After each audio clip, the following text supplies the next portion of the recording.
Hello and welcome to the Euractiv interview. My name is Matthew Karnichnig. I'm the editor-in-chief of Euractiv, and I'm joined here today by my colleague Thomas Müller-Nielsen.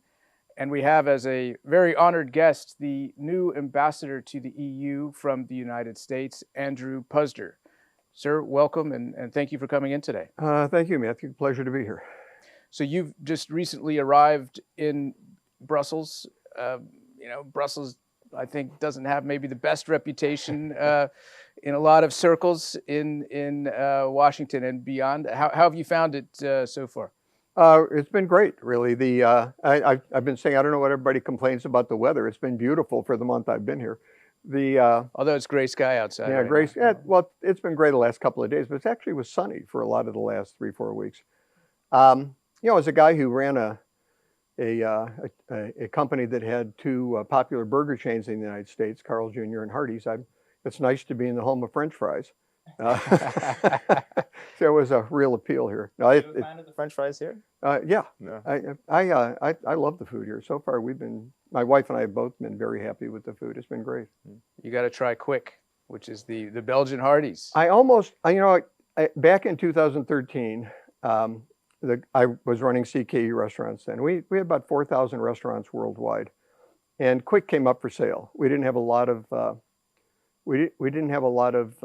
restaurants in Europe. We had like 3 in Denmark, it was a very limited number, and we wanted to grow in Europe. We were all over the Middle East, all over Central and South America. We were all over Asia, and Quick came up for sale, and I went and looked, and I left saying, I think we'll franchise in Europe because I don't think I want to own restaurants in Europe. It's just too complicated. I'm not sure I know how to make a profit in Europe. I think we better let the Europeans deal with that. So we did. I looked at Quick very closely back then. Well, that was probably a very wise decision, but you've ended up in Europe nonetheless with probably one of the more challenging jobs in the State Department at the moment, dealing with the European Union at a time when there's been a lot of tension between Washington and Brussels on a lot of fronts, especially involving trade. And I think that's where we'd like to dive in, following the news yesterday that the European Union is imposing these 50% tariffs on steel. This is mainly going to affect China, I think, and less so the United States. But how do you see this move by Europe at a time when the U.S. has also not been shy about imposing tariffs, of course? So I think it's great that the European Union and the United States can align against China's overproduction of steel and aluminum. One of the things that's really been a surprise to me when I got to Europe, I really didn't expect this, was how aligned the EU has become with the U.S. on the issue of China. The understanding that it's both a strategic, a political, and an economic opponent, really an adversary, and that there is a need to protect ourselves from what goes on with China. Something that I thought I would have to do more convincing about when I came over, and it turns out that there seems to be more of a general understanding. I think part of that's come about because of how China has handled the rare earth minerals and used those in trade negotiations, and also because of the war in Ukraine, where China has been basically supporting Russia, although they'll deny they're providing them arms. They are buying that oil and helping finance the war. So I think there's been kind of a change here, and I think that the tariff on steel is something that will be good for both the United States and Europe. I think it will make it easier for the United States to negotiate with Europe, the European Union, on tariffs respecting steel and aluminum, particularly with respect to products that may contain steel and aluminum. Now that there'll be, and I haven't seen the final provisions on the tariff that Europe's imposing, so I really can't comment, and it really is something that Washington, D.C. will be looking into very closely, both the U.S. Trade Rep and the Commerce Department. But if what I'm reading is correct, it would seem to make it easier for us to negotiate about, say, the export-import of washing machines, because now we'll be more confident that they don't contain the steel from Chinese China steel. that we put a 50% tariff on. So I think it's a good thing for both countries. There's a lot of concern here, though, about the price of automobile manufacturing going up because a lot of the European manufacturers use Asian steel, Chinese steel. Do you see any room there to help the Europeans out on the car front? This is something that's been pretty contentious. Well, I think it's been tough. It's been tough on European car manufacturers to compete, particularly with Chinese car manufacturers, because one, steel and aluminum is so inexpensive in China. Secondly, energy is so inexpensive in China because they're buying this cheap Russian energy. And third, because of the inexpensive labor, some even say slave labor, that is used in producing at least component parts for cars. So there are a number of areas where Europe finds it difficult to compete with China, particularly with these electric vehicles, these smaller electric vehicles now. So I think it's important that when we look at what we're doing with steel and aluminum, we keep in mind that there may be actions that need to be taken with respect to automobiles that are shipped out of China. The United States, we've put, I believe, 100% tariff on the Chinese export of automobiles. And if we're going to protect European car manufacturers, I would say tariffs are a better way to do that than allowing them to continue to purchase from China and benefit the Chinese economy. Can I ask about just the electric vehicles? So last year, the European Commission imposed tariffs on Chinese electric vehicles of, I think it was 35.3% on top of the current 10%. Do you think that is too low to protect against Chinese electric vehicle exports? Because, I mean, the cars that are made in China, I mean, you know, some BYD cars are made for around $12,000. I mean, an additional tariff of 35%, some people say, is sort of insufficient. Do you think it should be higher, the tariff that the EU currently imposes on Chinese EVs? This is something I certainly would leave to the EU, not to the United States, to determine. But were it me, I would increase that tariff. One question I want to ask about, so the European Union, EU officials, they often say, look, the United States has its own policy on China. We have our own policy, which is we want to de-risk from China, sort of, you know, reduce our dependence in certain strategic sectors, but we don't want to decouple. Do you think that might shift over the coming years, that the EU might end up adopting sort of a much more hawkish position vis-a-vis Beijing? It sounds like what you're suggesting is that it might. I would hate to forecast how the EU is going to react to anything that China does.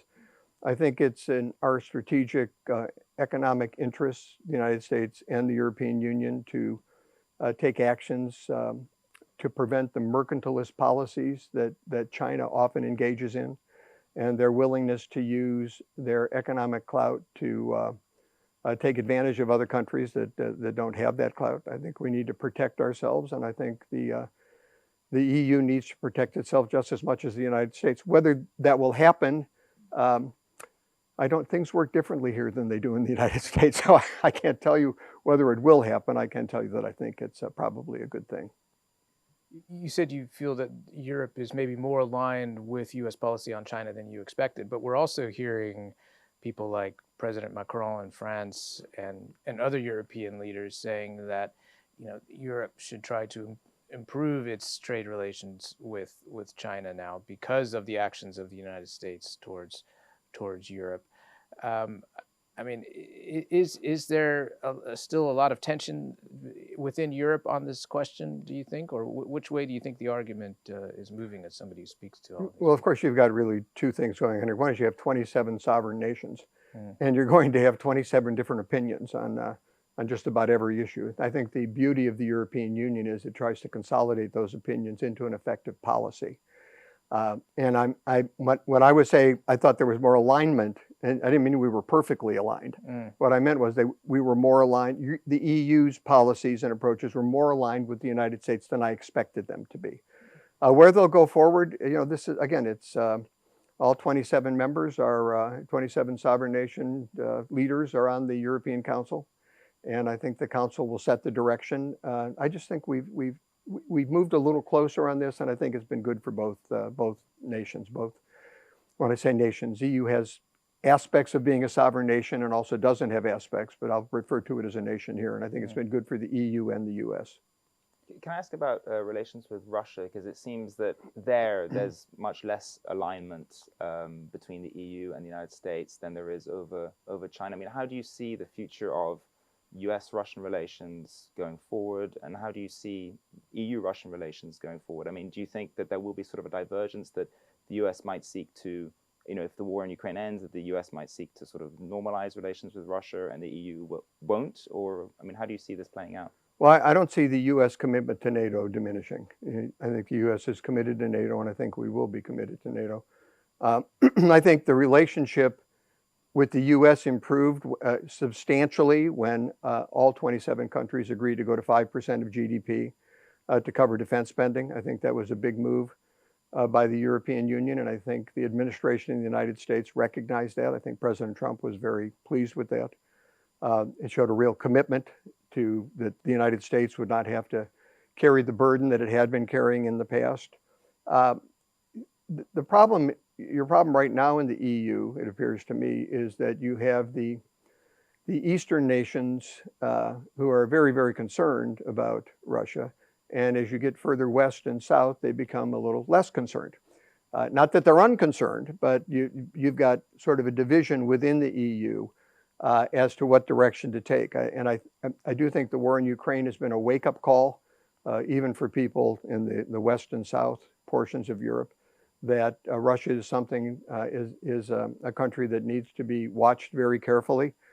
Whether when the war ends, it's possible to reestablish relations with Russia that are beneficial to Europe, beneficial to the United States, we're going to have to see how that war ends. We're going to have to see where it goes. I think President Trump would very much like to see the war end, and would like to see like to see Russia re-enter the world, market in a way that's sustainable and acceptable. I don't think Europe will allow itself to become energy dependent on Russia anytime in the foreseeable future. But that doesn't mean that Russia couldn't play a role, depending upon how the war ends. The longer it goes on, the more difficult it is to come up with a peace. I think the more difficult it's going to be to re-assimilate Russia back into the world economy. The relations with Ukraine and Washington have obviously been sort of a roller coaster in recent months. They seem to be on a sort of better footing now. President Zelensky has made clear that he needs billions and billions of dollars or euros every year just to keep the lights on. I think he said 60 billion. The EU's estimates are, so 60 billion beyond 2020, $60 billion beyond 2027. And it feels a little bit like U.S. policy has shifted in terms of acting more as a department store for the things that Ukraine needs, much more transactional than it had been in the first couple of years of the war. Do you think that could change, that the U.S. would be willing to provide more aid, direct aid to Ukraine to help them continue to function, basically? I think that the administration views the defense of Europe as something that needs to be handled by Europe. And that we want to see a Europe capable of defending itself and aggressively defending itself. And there have been proposals, recently the loan proposal based on the Russian assets, the sovereign Russian assets, that could make up a lot of that gap. So I don't know how far the administration is willing to go or would be willing to go as things develop. This war, I think it initially appeared that it would be easier to bring about an end to this war than it turned out was the case. And I would say that was due to the positions that Vladimir Putin has taken. So if that improves, then I think you could see a different reaction from the United States. But again, that is beyond my pay grade, and I will tell you that I think as things develop, I wish. On a personal basis, I wish Russia would bring an end to this war and would negotiate with Ukraine, with the United States, with our European allies to bring an end to this war. That hasn't been happening, and I know there's great disappointment on the other side of the Atlantic with respect to with respect to the inability to bring an end to this war. The loan proposal you mentioned, this is the 140 billion roughly Yes. in frozen Russian assets that are mainly held here in Belgium. The Belgians are very reluctant to allow this to proceed, that basically Ukraine would be able to get this money with a promise to pay it back at some future date if Russia pursues peace. What is the position of the U.S. on this? There's concern here that this could have kind of a massive effect on the markets, that it could undermine investors' trust in the euro, et cetera, and just sort of unleash this kind of chaos. I mean, what is the view in Washington? I think we're waiting to see how this plays out. We'd like to see what exactly happens with respect to the loans. What are the terms? How does repayment work? What finally gets done as opposed to what's being proposed? So at the moment, I think that we're in a let's see what they want to do phase, rather than taking an aggressive position on one way or the other. Mm-hmm. Can I ask about the EU-US trade deal that was signed back in? I was hoping you would. Oh, right. Back in July. So, I mean, it's been criticized by, well, a number of European leaders, policymakers, certainly the European Parliament as well. They argue that, say, well, if you take into account services, our surplus for the United States is only 50 billion euros a year. Why are we pledging to buy more, American LNG, hundreds of billions of dollars worth of American LNG and American weaponry? Why are we pledging to invest so much in the United States when we have investment needs here? Why is the U.S. imposing a 15% tariff on EU exports, but we're cutting our own very low tariffs on U.S. exports to the EU? What would you say to those criticisms of the deal? Well, there were a number of points there, so I'll try and cover them as best I can. If I miss one, just bring me back and ask me about it. But the world has changed. The United States is no longer a low or zero tariff country to which you can export goods. And we are not going to be anytime in the near future. President Trump has made that very clear, and he was done with trade deficits. We had a large trade deficit with the European Union in goods. So that situation has changed. Now, in that situation, what do? Well, our trade partners have to look at where the United States is now. We're not going to put up with these trade deficits, and make the best deal that can be made under those circumstances. That's a new reality. And I have to tell you, I think President von der Leyen got a very good deal. And President Trump got a very good deal. President Trump is known for his negotiating skills, and that's not an accident. He's known for those because he has great negotiating skills, and he always is trying to get a great deal for the United States. But I think in that context, it's not in the interest of the United States to have Europe be a weak economy. I mean, we want an economy that's strong for trade purposes. We want you able to defend yourself. We'd like you to be able to be strong enough to maybe help us in some other trouble spots in the world where, we're there by ourselves right now. So it's not in our interest to have a weak economy in Europe. And I think President von der Leyen did a very good job in these negotiations in coming up with a deal that is much better than our other trade allies have gotten. We have no deal with Canada. Canada's right next door to us. We've had a great relationship for a long time. The tariffs that apply to Europe are much less than the ones that apply in Japan or South Korea. In fact, at 15% tariffs on automobiles, which, by the way, was not originally, that wasn't one of the things in the original discussions, but we added that 15% tariffs on August 1st, the United States did as a gesture of goodwill because it was an important issue to the Europeans. So we put 15% on autos and auto parts in place. Now, if you're in other large nations that are very large manufacturers of automobiles, you're paying 27.5% tariffs plus most favored nation tariffs. Well, although the UK is paying 10%. UK is not quite Germany, but they got a good deal in some respects too. There's no stacking for the EU. There's no tariffs on generic pharmaceuticals, on aircraft parts, on natural resources that are in demand that we need. There's 15% tariffs, which are very reasonable given what we've done with other countries, with respect to not only automobiles but also semiconductors and lumber. And brand name, innovative brand name pharmaceuticals. So those deals are good. There is no stacking with respect to the EU and stacking, just so your viewers know what it is. Let's say there's a 50% tariff on steel, and you're also paying a 15% tariff because that's what your country pays. Stacking would mean that was a 65% tariff. That's not happening with respect to the EU, and the EU is the only sovereign nation that is not subject to stacking. So I mean this is good. On energy, and I want to make sure we cover energy. If I was listening to Professor Draghi as I was working out this morning. He was on a podcast that I had on YouTube, and he talked about what Europe needs to do to become the economic dynamo that it should become. And a big part of that was energy. I mean, energy is incredibly important. And in my view, the argument about whether what you call here clean energy, but renewable energy, which is wind, solar, whether that can power an industrial economy has been the argument for the past 10 years. Some people say yes, some people say no. I think Prime Minister Maloney was saying just last week that we're deindustrializing a lot faster than we're decarbonizing.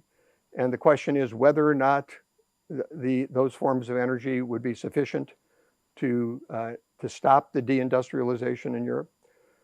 But I think that was all kind of yesterday's discussion. That was yesterday's argument. Today's argument is, how are we going to power an AI economy?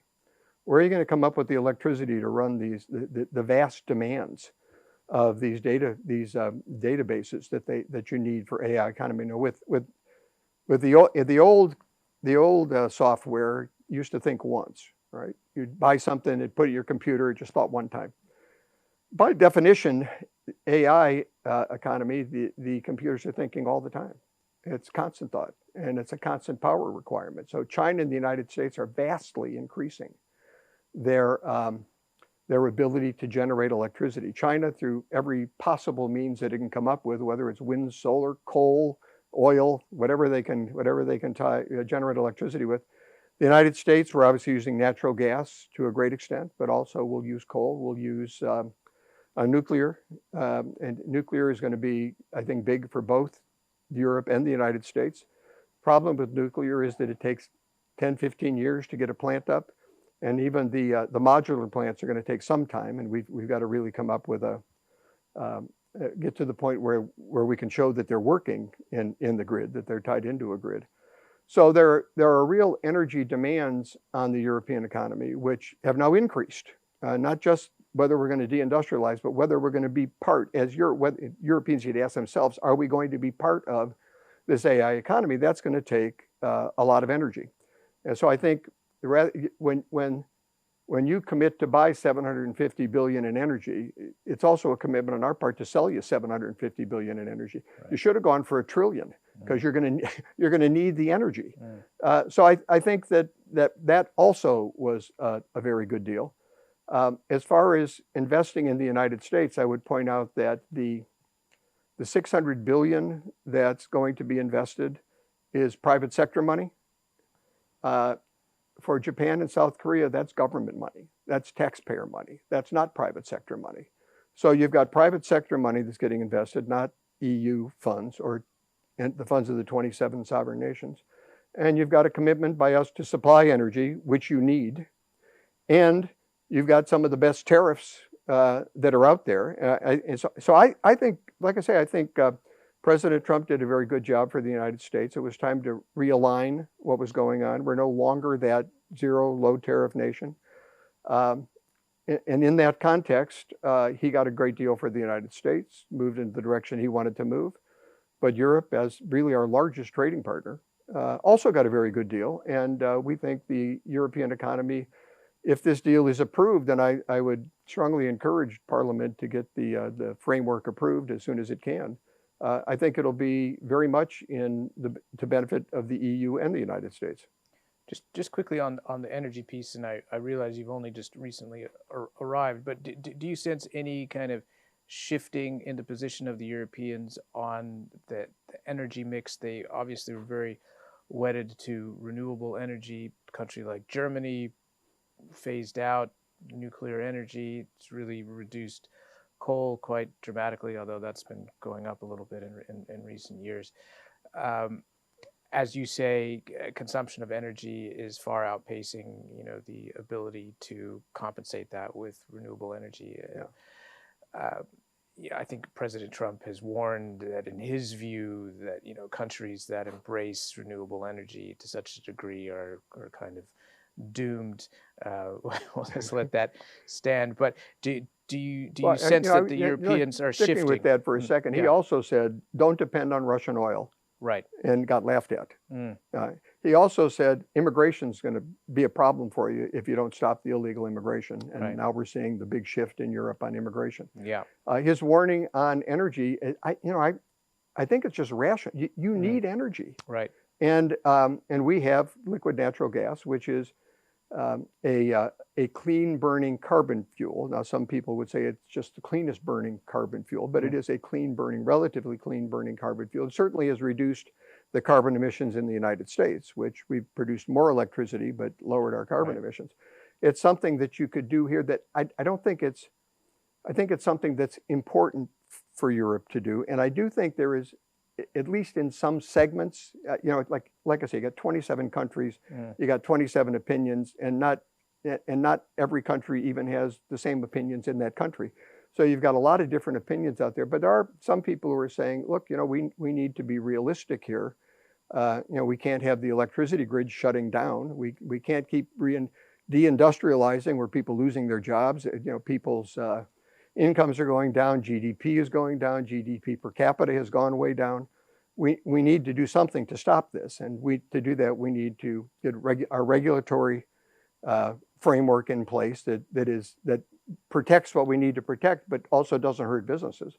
Right. And we need to come up with energy. So if we're going to transition to renewable or clean energy, if it's possible to do all of this with renewable energy, we're not going to be able to do it tomorrow.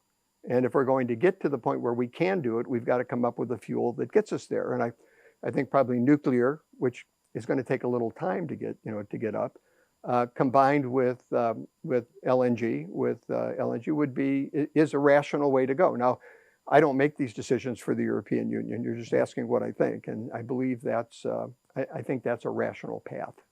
You mentioned the regulatory framework. One of the real pressure points in the transatlantic relationship now has been the treatment of the big American digital platforms in Europe in terms of the regulation here. Google just was slapped with a massive fine, I think of 3 billion euros for what the Europeans consider to be non-competitive practices.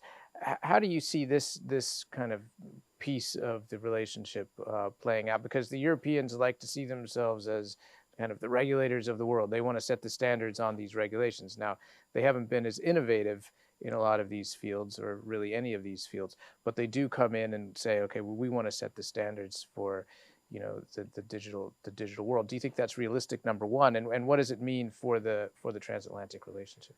I think it's this is something that that Europe is now, the EU is attempting to address.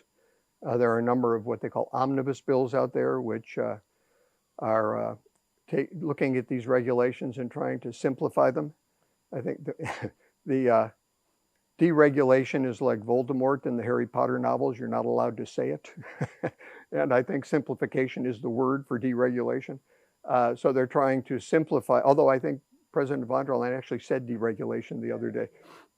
But simplification, whatever you want to call it, I think there's a movement afoot to do that, because it's not just the U.S., it's European businesses that are concerned about this as well. And I think at this point it is important that the United States become comfortable that the laws in place aren't designed to only regulate large American companies, that they're more generally designed, and that they're not going to infringe on the rights of American citizens in America, not here in Europe. But I think we need to see what Europe comes up with. I think there are very intelligent, very competent people. I've been very impressed with the leadership that I've met with here in the EU. I mean, they're very good people. very intelligent,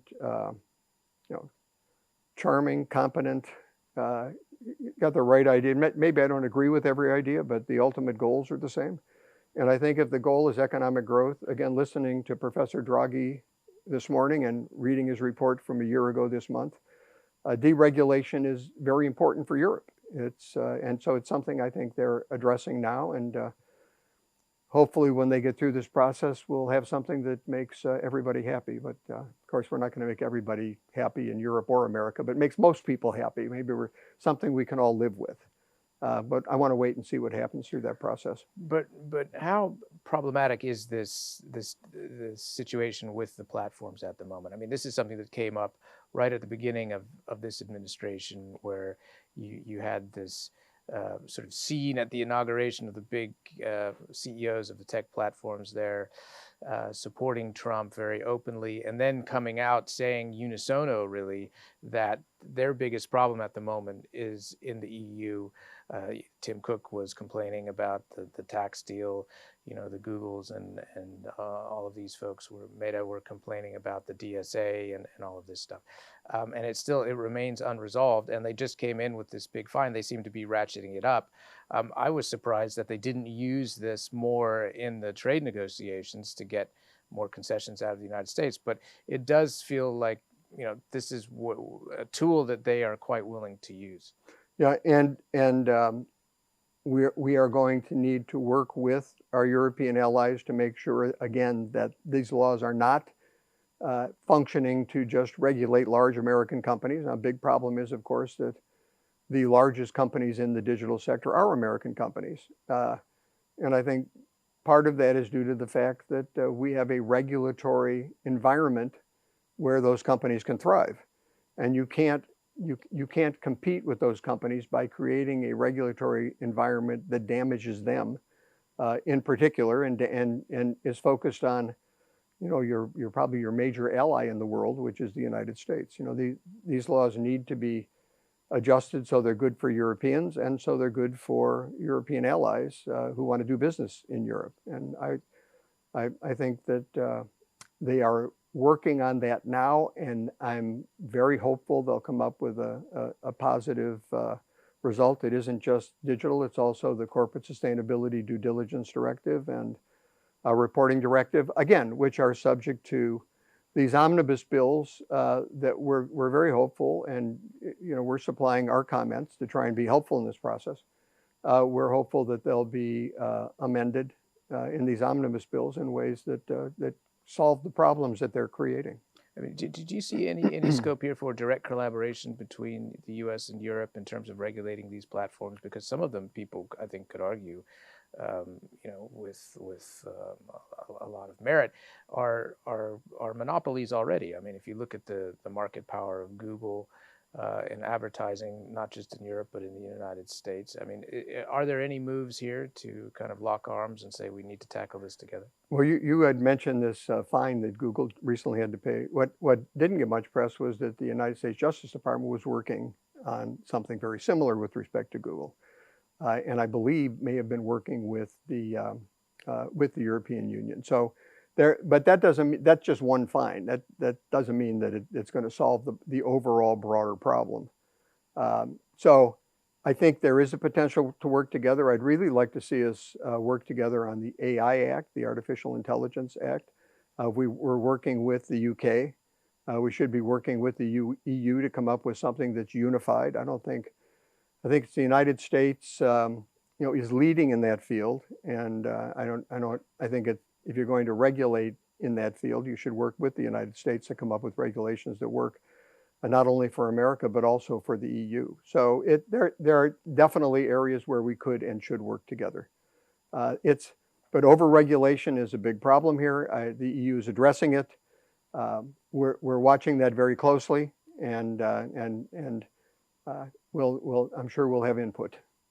Can I ask one last question about perceptions of the United States in Europe? I mean, there have been a number of surveys that have been published over the last year which suggest that Europeans have a much less favorable view of the United States than they did prior to Donald Trump reassuming the presidency. This is particularly pronounced in Denmark. I'm half Danish, full disclosure, but many Danes were particularly upset about Trump's threats to annex Greenland, which is part of the Kingdom of Denmark. So what would you say? I mean, do you regard this trend as reversible? And what would you say to alleviate the concerns that many Europeans have about the United States?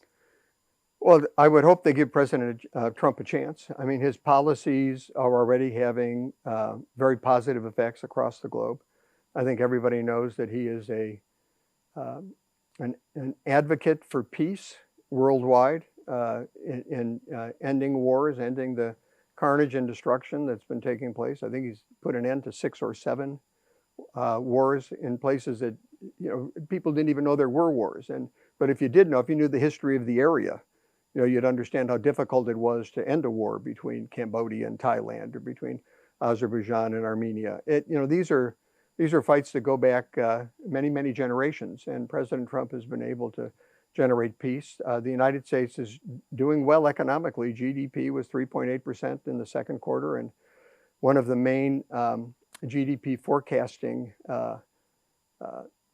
systems in the United States, it's called GDP now. It's by the Atlanta Federal Reserve. Before the shutdown was estimating that the third quarter would be 3.8% GDP growth. There's a lot going on that could be very positive for the United States and for Europe as our ally. So I'm hoping people will give him a chance. He's a very dynamic leader. He's changing things that needed to be changed, and standing up to our mutual adversaries like nobody has before. So I think in time people will come to understand what a really great president he is. You never realize how great a president is while he's president. I mean, even Ronald Reagan, who was an incredible president, had severe criticism while he was in office that dissipated afterwards.